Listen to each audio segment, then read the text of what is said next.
सियां कहते हैं बुढ़ापा और बचपन इनमें कुछ खास फर्क नहीं होता। बूढ़े लोग भी बिल्कुल बच्चे की तरह ही होते हैं, जो कई बार ऐसी जिद को पकड़कर बैठ जाते हैं जिसका कोई तोड़ नजर नहीं आता। आज की कहानी शुरू होती है सुल्तानपुर में रहने वाली माधुरी से, जो अभी कुछ दिन पहले ही दिल्ली शहर में आकर बसी है। अब हमारी माधुरी जी का शरीर बेशक दिल्ली आ गया है, लेकिन उनकी आत्मा तो वहीं सुल्तानपुर में रह गई है। माधुरी है कि अपने गांव वाली दिनचर्या और आदतें छोड़ने को तैयार ही नहीं है। माधुरी के 2 बेटे हैं, बड़ा बेटा धीरज और छोटा धैर्य। धीरज और धैर्य दोनों ही अपनी माँ से कुछ ज़्यादा खुश नहीं रहते। कहने का मतलब ये है कि माँ माधुरी की खान पान की आदत ऐसी है जिसकी वजह से दोनों बेटे हमेशा परेशान रहते हैं। एक दिन, अरे धीरज, ये क्या देख रही हूँ? तेरा टिफिन अभी तक यहीं पड़ा है। मैंने तेरे निकलने से ठीक पहले लाकर तेरे सामने रखा था और तू उसे टेबल पर छोड़कर चला गया। क्यों भाई, इतना बड़ा टिफिन नजर नहीं आता क्या तुझको? अरे माँ, वो गलती से टेबल पर छूट गया। चलो कोई बात नहीं, अभी धैर्य 1 घंटे बाद ऑफिस जाएगा ना, तो मेरा टिफिन आप उसे दे देना। आपको दोबारा उसके लिए पैक नहीं करना पड़ेगा। बेटा, तेरी माँ हूँ मैं, किसी और को बनाना तुम? तुझे क्या लग रहा है तेरी चालबाजी मेरी समझ में नहीं आती? टेबल पर रखे हुए टिफिन बॉक्स की बात कर रही हूँ। जिस भी दिन तेरी पसंद का खाना नहीं बनता उस दिन तुझे टिफिन बॉक्स नजर क्यों नहीं आता? यह बात मैं खूब अच्छी तरह समझती हूँ। पसंद नापसंद की तो बात आप ना करो मम्मी, तो ही बेहतर होगा। अभी आप फ़ोन रखो, मैं घर पर आकर बात करता हूँ। बड़े बेटे धीरज की टिफिन बॉक्स छोड़कर ऑफिस चले जाने से माधुरी बहुत नाराज थी। थोड़ी देर बाद वो देखती है कि उसका छोटा बेटा धैर्य तैयार होकर अपने कमरे से बाहर आ गया है। बेटा, टिफिन पैक करके रखा है मैंने, ऑफिस जाते समय लेते जाना इसे। क्या मम्मी, आपको पता है ना, ये 3 मंजिला पुराने ज़माने का टिफ़िन बॉक्स है। मैं नहीं लेकर जाता इसे। मुझे ऑफिस में जाकर अपनी खिल्ली नहीं उड़वानी। और मैं कोई 80 के दशक का सरकारी दफ्तर का बाबू नहीं हूँ जो आपका ये स्टील का टिफ़िन बॉक्स लेकर ऑफिस जाऊँगा। कॉरपोरेट कंपनी में अच्छी खासी नौकरी है मेरी, और आप ये चाह रही हो कि मैं अपनी सारी इमेज पर पानी फेर दूँ? पता नहीं कहाँ के अंग्रेज पैदा हो गए मेरे घर में। अरे बचपन से इसी टिफिन में खाना खा खा कर बड़ा हुआ है ना तू। आज अचानक से स्टील का टिफिन ओल्ड फैशन लगने लगा तुझे? कल को माँ भी ओल्ड फैशन लगने लगेगी तो नई ले आओगे क्या, मिनी स्कर्ट पहनने वाली? माँ, अपना ये प्रवचन ना आप शाम में सुना लेना, अभी मैं ऑफिस के लिए लेट हो रहा हूँ। धैर्य भी बिना टिफिन लिए ऑफिस के लिए निकल गया था। घर से निकलने के बाद जान बची तो लाखों पाए। वो तो शुक्र है भैया के टिफ़िन ने बचा लिया, वरना माँ तो आज फिर से अपना वही ओल्ड फैशन खाना पैक करके दे देती। पिछले 25 साल तो किसी तरह वही पुरानी सब्जियां खाकर गुजार लिए, लेकिन अब तो बस इंतज़ार है उस पल का जब हमारा ये अकाल खत्म होगा और हमारे घर की रसोई में भी हरियाली आएगी। मन ही मन उधेड़ बुन करते हुए धैर्य भी ऑफिस पहुंच जाता है। पूरा दिन ऑफिस में बिताने के बाद दोनों भाई भूल गए थे कि सुबह के समय क्या हुआ था, लेकिन माँ माधुरी तो जैसे आज आर पार की लड़ाई करने के लिए तैयार बैठी थी। शाम को जैसे ही दोनों भाई घर में घुसते हैं, माधुरी एक बार फिर दोनों के ऊपर बरस पड़ती है। आ गए मेरे दोनों सुपुत्र ऑफिस से। आज कोई बहानेबाजी नहीं चलेगी। तुम दोनों मुझे साफ साफ ये बताओ कि ये बना हुआ खाना टेबल पर छोड़कर जाने का क्या मतलब है? अब सुनना ही चाहती है ना, तो ठीक है।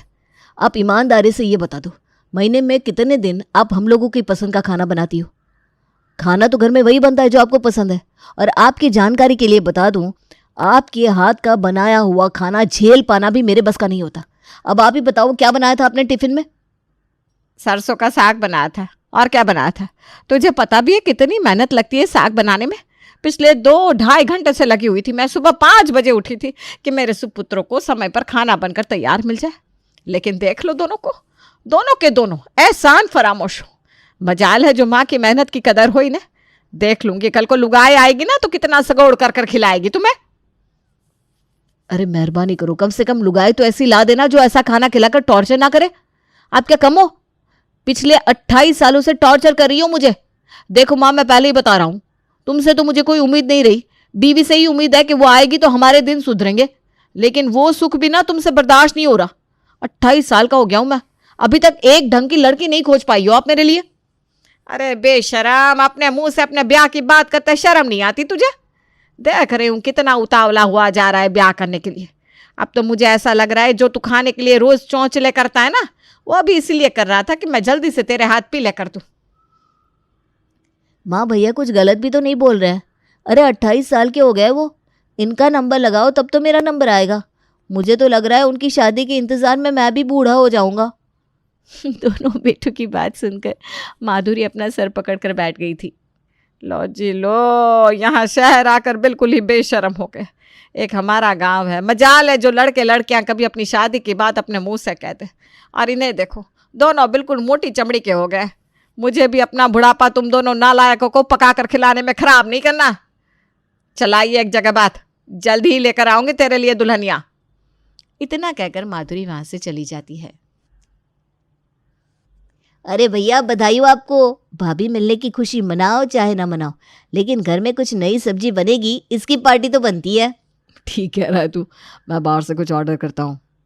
अरे आप अंदर बैठकर गुटरगू ही करते रहोगे या बाहर भी निकलोगे?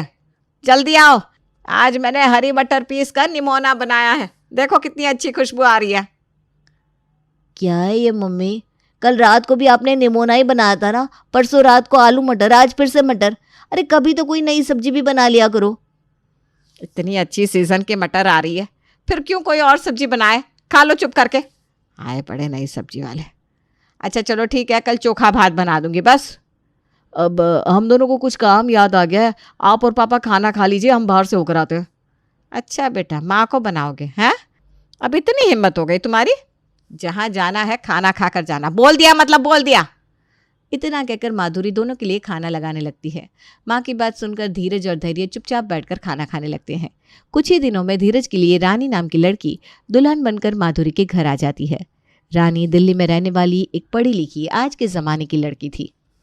भाभी, इतना इंतज़ार आपके आने का भैया ने नहीं किया जितना मैंने किया है। एक एक दिन पल के बिछा बिछा कर आपके आने का इंतज़ार किया है मैंने।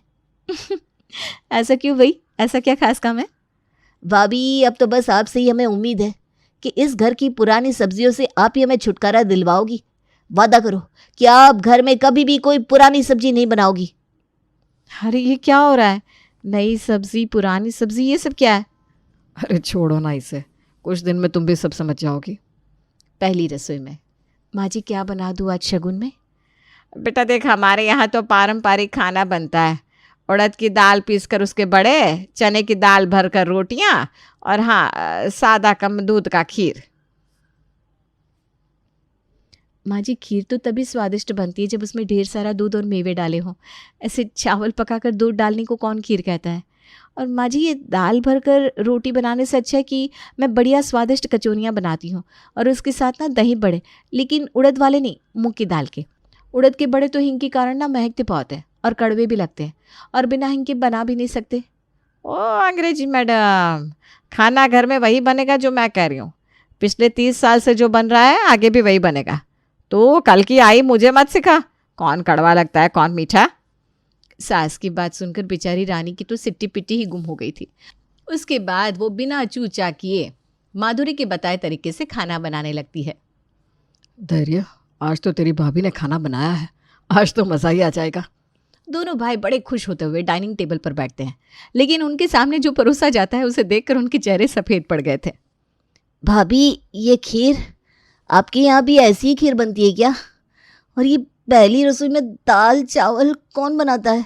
शाही पनीर, दाल मखनी, चाप, इनका नाम सुना नहीं है क्या आपने? सुना है देवर जी, और बहुत अच्छे से बनाना भी आता है, लेकिन माँ जी की सख्त हिदायत है कि खाना वही बनेगा जो वो चाहेंगी, इसलिए मैं मजबूर हूँ। भाभी, आप ऐसे हथियार नहीं डाल सकती, कुछ तो करो।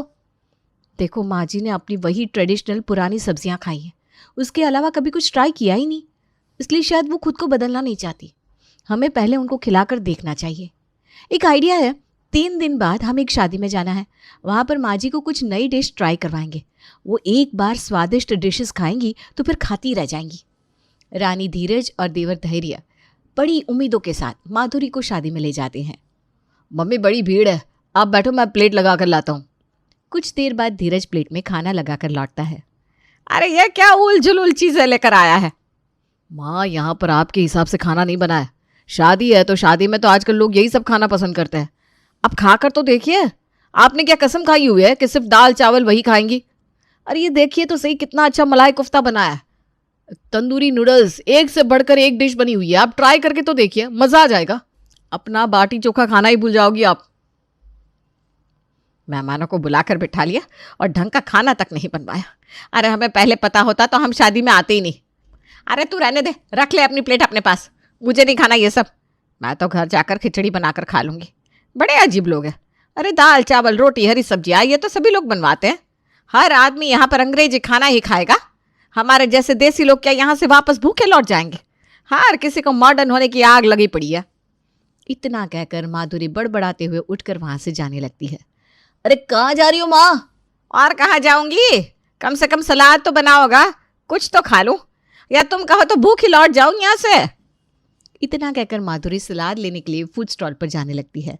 वहां जाकर वो देखती है कि खाने में तो दाल चावल भरवा सब्जियां सब कुछ बना हुआ है। तेरी आंखें खराब है क्या? तुझे ये सब वहां पर रखा हुआ दिखाई नहीं दे रहा था? माँ को खाना खिलाने की इच्छा नहीं थी तो मत खिलाता। अरे ये सब ड्रामा करने की क्या जरूरत थी?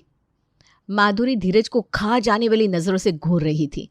माँ की नजरों को समझकर धीरज और धैर्य चुपचाप वहां से उठकर निकल जाते हैं, क्योंकि उन्हें पता था अब उनकी शामत आने वाली है। ये ले, तेरा आइडिया तो फेल हो गया। हमारी मम्मी ने ना कोई कच्ची गोटियां नहीं खेल रखी, वो हमें 1 मिनट में पकड़ लेती है। कुछ नहीं हो सकता हमारा। ऐसा नहीं था कि धैर्य और धीरज ने अपनी तरफ से कोशिश नहीं की थी, लेकिन उनकी सारी कोशिश नाकाम हो रही थी।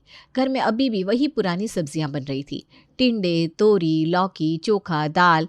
इसके अलावा कोई भी नई सब्जी माधुरी ट्राई करना ही नहीं चाहती थी। और बात सिर्फ इतनी नहीं थी कि माधुरी को ये सब खाना पसंद नहीं था। वो ना खुद खा रही थी, ना घर में किसी को खाने देती थी। अपनी रसोई में वो नई सब्जियां बनाने की परमिशन ही नहीं देती थी। साल भर के अंदर ही बहू रानी एक प्यारे से बेटे की माँ बन गई। धीरे धीरे समय बीत रहा था और बीतते समय के साथ रानी का बेटा गोलू अब 3 साल का हो गया था। मम्मा मुझे नहीं खानी दाल, रोज रोज यही सब बनाती हो, मुझे नूडल्स खाने हैं। अरे बेटा, तू क्यों नूडल्स का नाम ले रहा है? तेरी दादी ने सुन लिया ना तो मुझे 10 बातें सुनाकर जाएगी। नूडल्स वगैरह हेल्दी नहीं होते बेटा। तो फिर ठीक है, मेरे लिए मोमोज मंगवा दो। पता है मेरे फ्रेंड्स स्कूल में कितनी सारी डिशेस के नाम बताते हैं। उनकी मम्मी पास्ता बनाती है, पिज्ज़ा बनाती है, नूडल्स बनाती है, मोमोज मंगाती है।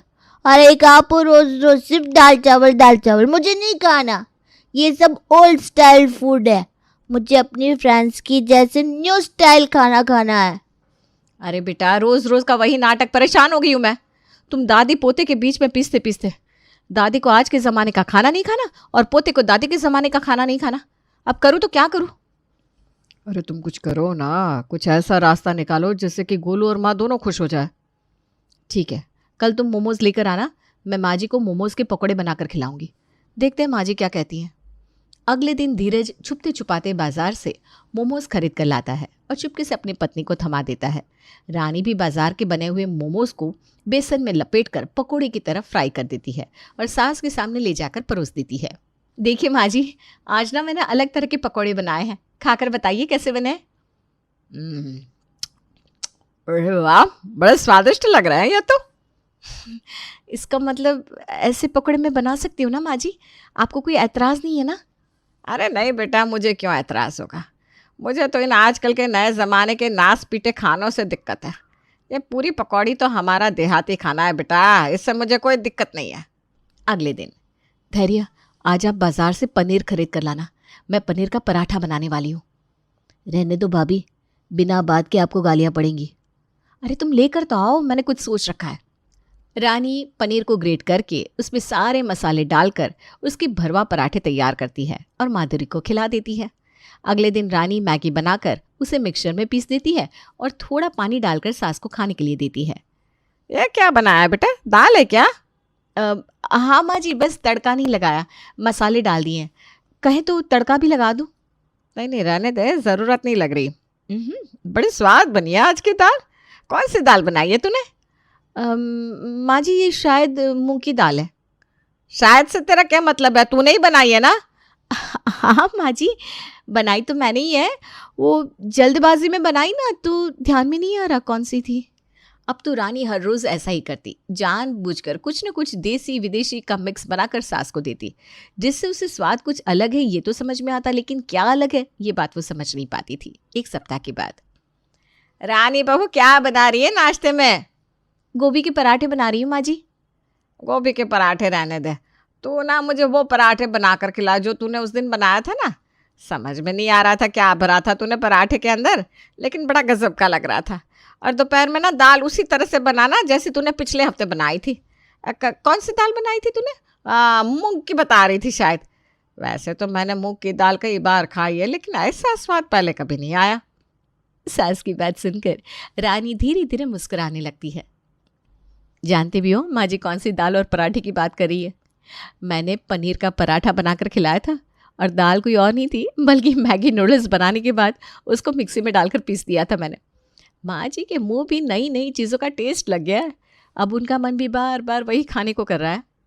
अरे क्या ज़रूरत है ये नए डिज़ाइन के पराठे बनाने की?